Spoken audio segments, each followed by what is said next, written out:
قرآن سے اہل بیت کو جو بھی جدا کرے، میں کیسے کہوں کہ اس کا خدا ہی بھلا کرے، اور اس قوم کو مٹائے گا زمانہ بھلا کیسے، جس کے لیے رسول کی بیٹی دعا کرے۔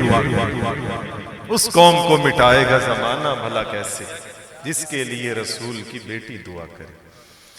وقت چونکہ بڑا قلیل ہے اور وقت کی کمی کو ملحوظ خاطر رکھتے ہوئے بڑی محبتوں کے ساتھ ملتمس ہوں، میرے الحمدللہ مدینہ شریف کے ساتھی ہیں، حال ہی میں ہو کے بھی آئے ہیں، اس کی بھی جانے کی مبارکباد پیش کرتا ہوں ان کو۔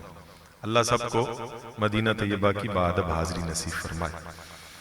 ایک ہندوستان کا ایک شاعر تھا، بڑا غریب تھا بیچارہ، وہ پہنچ نہیں پایا مگر اس کی لگن بڑی سچی تھی، تو ایک رات وہ سویا تو اس کو خواب میں ہی مدینہ شریف کی زیارت ہو گئی۔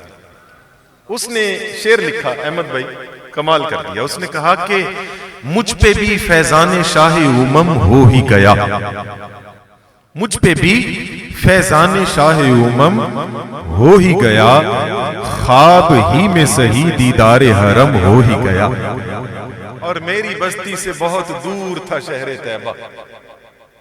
بڑا خوبصورت تخیل پیش کیا۔ وہ کہتا ہے کہ مدینہ شریف میرے گھر سے بہت دور تھا، مگر میں کیا کرتا، مدینہ شریف کی طرف رخ کرتا اور چند قدم چلتا، میرے دل کو تسکین ہو جاتی کہ مدینہ شریف سے فاصلہ کم ہو گیا ہے۔ کہتا ہے میری بستی سے بہت دور تھا شہر طیبہ، چند قدم روز چلا فاصلہ کم ہو ہی گیا۔ اللہ ہم سب کو مدینہ طیبہ کی بادب حاضری نصیب فرمائے۔